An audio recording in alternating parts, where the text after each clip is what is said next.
We are back with Rat City, and it gets wicked real quick. For those of you who are lost in the source, Rat City is Spawn in a cybernetic world with cybernetic body parts. It's basically Terminator Spawn.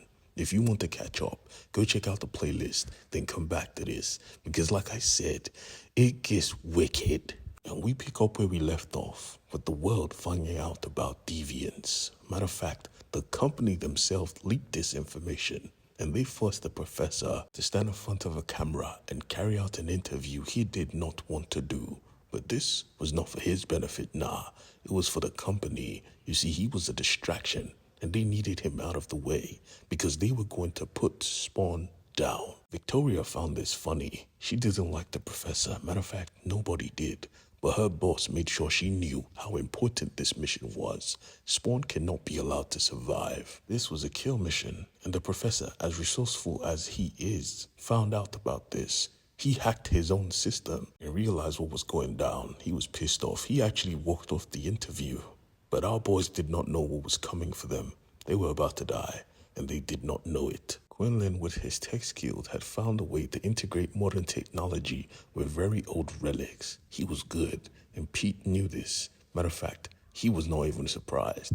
But still, he needed to rest. He had been moving for days now without rest. Quinlan let him know that he was thankful for him saving his life. And Pete said, of course, you're my guy. And besides, that was what Reese would have done. He went to sleep, and Quinlan found out the bad news. Everyone was talking about Pete. Everyone knew he was a deviant. Everyone was terrified. Pete did not know this. He just wanted to go to bed.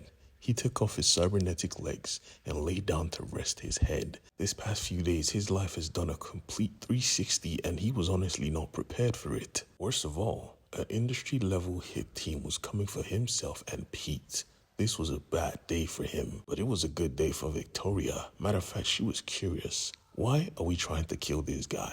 And her boss made it clear, if we catch him alive, the professor would want to experiment on him. He would want to find out what he is. But I know what he is, and he deserves to die. He is a living, breathing weapon of mass destruction from hell, and he should be dead before he really truly realizes his purpose. Quinlan, on the other hand, was trying to find his. What will he do?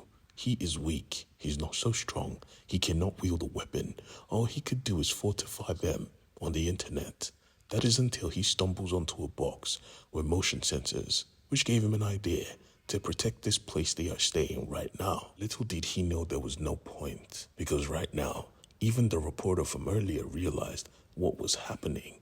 It was a literal army squad heading off. Shorty was way too curious. She commanded the drone beyond them. She was going to record this live for the world to see. She believed this company was hiding something, and she was going to get the scoop. At the exact same moment Quinlan finished setting up his traps and motion sensors, he could feel it. He was tired. He has also been up for a while, and his dreams were not the best. He was still seeing them, Spawn and Reese, both looking like demons. The only thing that could shake him back to reality was the very ground he stood on vibrating. They were here, and they were bringing death. In the sky, they noticed the drones. Victoria ordered it shot down. No witnesses. The news were reporting this stuff live, and she didn't care. She shot that drone out of the sky like boom. Threat destroyed. Only if they knew they had actually awoken the real threat. Because Peter did not need to be awake for the suit, for the Spawn, for the infection to take over.